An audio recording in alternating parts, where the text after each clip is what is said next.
শারীরিক প্রতিবন্ধী রওশন মিয়া। পারাপাড়ের এই খেয়াঘাটে তার জীবন জীবিকার গল্প প্রায় 50 বছরের। শুরুটা জনপ্রতি 2 পয়সা দিয়ে, এখন 3 টাকা। রোদ বৃষ্টি, রাত বিরাতে প্রাণের ঝুঁকি, তবে থেমে নেই তার জলে ভাসা জীবন। এভাবেই মাদারীপুর সদর উপজেলার কীর্তিনাশা নদীর পক্ষীরা খেয়াঘাটে কাটছে রওশন মিয়ার আলো আধারের গল্প। বসতি বলতে খেয়াঘাটের এই ঝুপড়ি ঘর।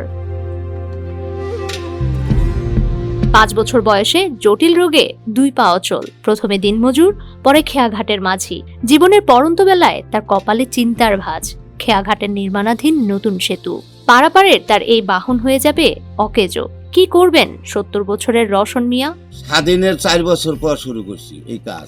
আমারে যে টাকা দেয় হ্যাঁ তো নেই, যে টাকা না দেয় হ্যাঁ তো আমি কোনো দিন বেজার হয়ে বা আগে টাকা চাইনি। কারো দ্বারা আমি হাত পাতি নাই। তখন তো ব্রিজ হয়ে যাইতেছে, তখন আমার কোনো উপায় নাই। যদি আমি আবেদন জানাই সরকারের কাছে, আমারে যদি হারা কিছু দিত।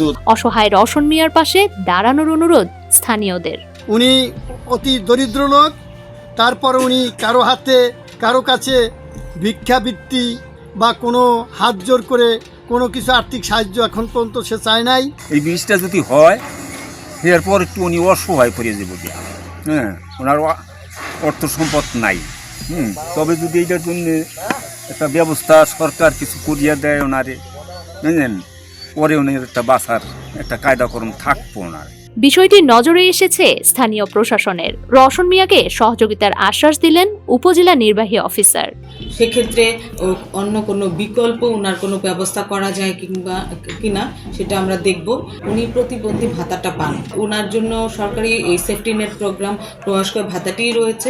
সেই সাথে আমরা ওনার জীবনযাত্রা আর একটু সুন্দরভাবে উনি যাতে আর একটু ভালোভাবে থাকতে পারেন, আমরা আর কি পদক্ষেপ নিয়ে যায় আমরা সেটা নিব। শারীরিক প্রতিবন্ধী হলেও কাজের মধ্য দিয়ে জীবিকা নির্বাহ করছেন। জীবনের বাকি সময়টাও যাতে সেই সম্মান নিয়ে চলতে পারেন খেয়াঘাটের মাঝি রওশন মিয়া, সেই প্রত্যাশায় রাখলেন সবার কাছে। ডেস্ক রিপোর্ট, সমকাল।